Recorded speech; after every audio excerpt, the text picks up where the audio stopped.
big news is that Morris Katz is back in town, and in this era of instant speed, and I don't mean that kind of speed. I mean instant action and motion.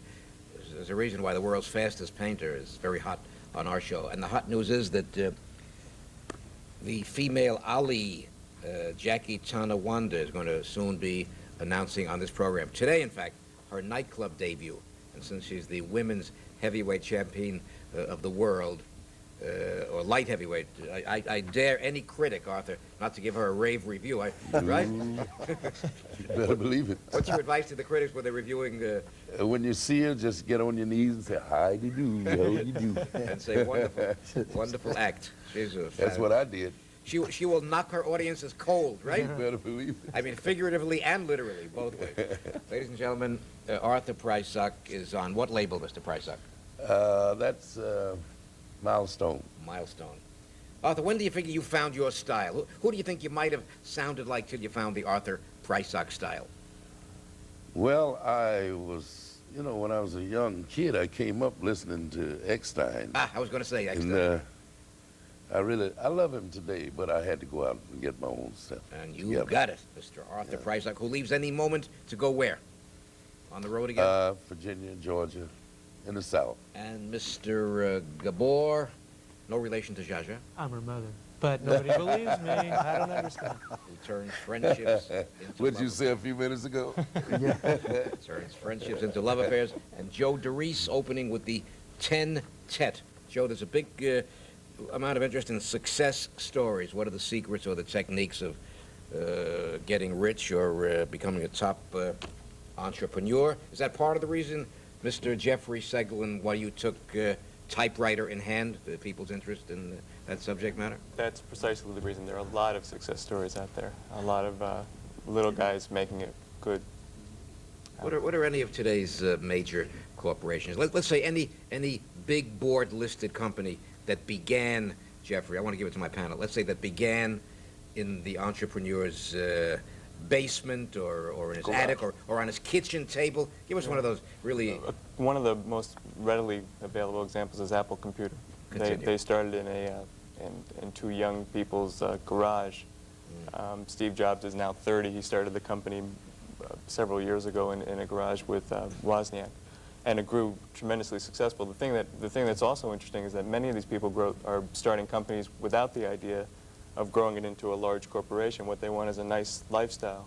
So these people are growing companies that are giving them the type of life they want, that they can do the things they want to do. Not to have a boss. Not to have a boss if they want to get up late in the morning. Except his wife. That's right. Or husband. Or husband. In the case of some of them, there's some very successful women entrepreneurs who were coming out of graduate school. There's an example of a woman who owns Victory Shirts in Manhattan, and she was a doctoral student in Irish literature at Sarah Lawrence, and she bought out this shirt company down in the Wall Street area. And she's doing well. Very well. She's opened up stores in Bethesda, Maryland, and in Fairfax, Virginia, in addition to the 3 stores she has in Manhattan. How about naming your publisher? It's Acropolis Books. Big company. You're a Jersey lad. You used to... I grew up in Jersey. I grew up in Boonton, New Jersey. Boonton. Yes. A lot of people pronounce it Boonton, but I guess the N is silent. That's right. That's right. Right. It's a famous town. Grew there, and yeah. In fact, I mentioned a couple of stories in the book about Boonton. There's an old auction there now that's running an old feed mill, and talk about how Gracie Allen and George Burns used to play a theater down on Main Street there. Ladies and gentlemen, our topic is America's new breed of entrepreneurs. When is a fledgling company, let's say, ready to go really big? Let's say, when is a fledgling company ready to go public? How do they know? They know when they reach a point where they need the cash to do the things they want to do. If a company is doing very, very well, but they're stymied, they can't invest in the type of equipment they need, or they can't hire the right amount of people because they don't have enough money, or they can't advertise because they can't afford to, then one of the options is going public and selling shares in the company to go public. Our topic, gentlemen, is giant trees growing from little acorns. and I was wondering if anybody wants to join in. I'll get back with Jeffrey in a minute, but our topic is America's new breed of entrepreneurs, and this is the hot word today in every business magazine, right? Entrepreneur. Yeah, How would you describe that word? How would you break down that word? I would break it down into risk takers, people who are willing to take a risk going it out on their own. Let's say somebody wants to go out on their own, but the bank won't take a risk, won't lend you any money. Then what? Some companies can start small. Some of the companies I talk about in the book, they range anywhere from starting at $300 for starting a magazine that now has a circulation of well over 100,000 to $1.2 million. So sometimes they can do it from life savings. The best thing to do first is to get it from friends and family. Right. Don't need a bank if possible. If possible, not. Let's inspire people, starting with Joe DeReese. What do you want to Another ask? point is that if you want to go into business for yourself, it only costs about $30 or $35 to get a business certificate downtown, and you're in business. You know, True. and then it depends on what you do with it, of course.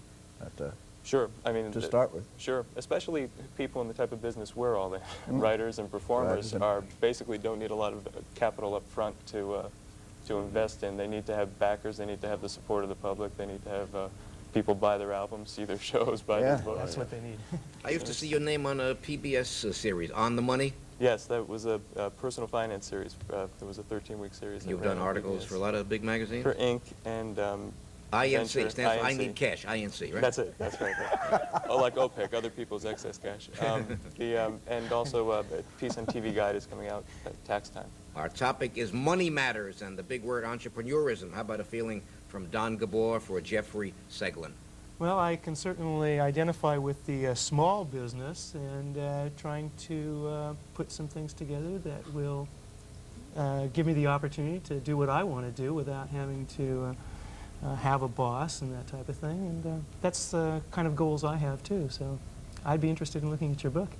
Well, the nice thing is that it talks about the same type of how-to, self-help type things that you talk about. It's not turning a friendship into marriage or a friendship into a love affair, but it's talking about how these people have succeeded in business and how people can learn from that. So there are a lot of stories about how people do that. So I think it's in the same type of writing. That Mr. Prysock, Mr. Prysock of Milestone Records, a captivating subject known as entrepreneurism. What's your feeling? I'm really afraid of businesses. Every one that I went in, other than singing, entertaining, I make a living, a decent living. But the businesses that I went in, I lost my shirt. I started to say my underwear. You lost my underwear, my shirt, my socks. Mr. Seglin, how would you react to that remark? But you found in performing the type of thing you succeed at. I think what people Right. what people sometimes do is they keep doing things that they're not good at and trying to succeed at those. You're excelling in the performance area, and that's the area of entrepreneurship, for lack of a better word, that I would say go with. I think like a lot of people, there are failures. People do take risks and they do fail. A lot of people that have succeeded tremendously in the books failed the first, second, third time out. But the performance area, I'd say you really hit on there. Good, I have one more time. Jeffrey, what must a beginning businessman or a beginning entrepreneur surely know? The things I say, the way I've tried to structure the book is into the 6 maxims of entrepreneurial marketing. And basically they start with a problem-solving approach, and that's basic to all businesses, is that the service or their product should solve a problem. And the next thing is the entrepreneurial difference. Somehow they have to be different from everybody else.